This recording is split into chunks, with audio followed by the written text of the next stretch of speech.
ভারতও চাইবে সম্পর্ক স্বাভাবিক হোক, আমরাও চাইবো সম্পর্ক স্বাভাবিক হোক। আমরা চাইবো যে কোনো দল বা কোনো ব্যক্তি কেন্দ্রিক সম্পর্ক কোনো প্রতিবেশীর সাথে আমাদের না হোক। সম্পর্ক হবে ভারতের জনগণের সাথে বাংলাদেশের জনগণের। সরকারগুলো সেখানে সহায়ক ভূমিকা পালন করবে।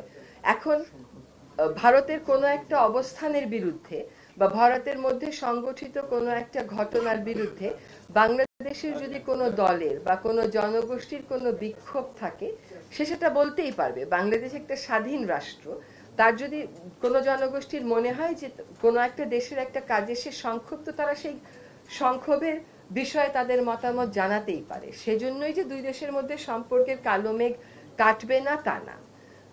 আমার কাছে মনে হয় যে এই ক্ষোভ প্রকাশের মাধ্যমেও কিন্তু আলোচনার একটা ক্ষেত্র তৈরি হয়। হ্যাঁ, এবং ভারতের সাথে তাদের যে পররাষ্ট্র সচিব এসেছিলেন, সেখানে সম্পর্কটা পুনর্মূল্যায়নের এবং নতুন করে যাত্রা শুরুর একটা প্রক্রিয়া শুরু হয়েছে। তার মানে এই না যে বাংলাদেশে কেউ যদি মনে করে যে ভারতের এই কাজ বা ভারতের সংগঠিত কোনো একটা ঘটনার ব্যাপারে আমরা আমাদের মতামত জানাবো, সেটা জানাবে না।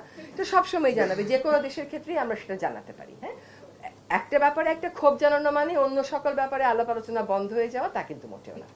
বছর শেষের খুশি নগদে হবে বেশি। নগদ পেমেন্টে নির্দিষ্ট ক্যাটাগরির কেনাকাটায় 300 টাকা পর্যন্ত ক্যাশব্যাক।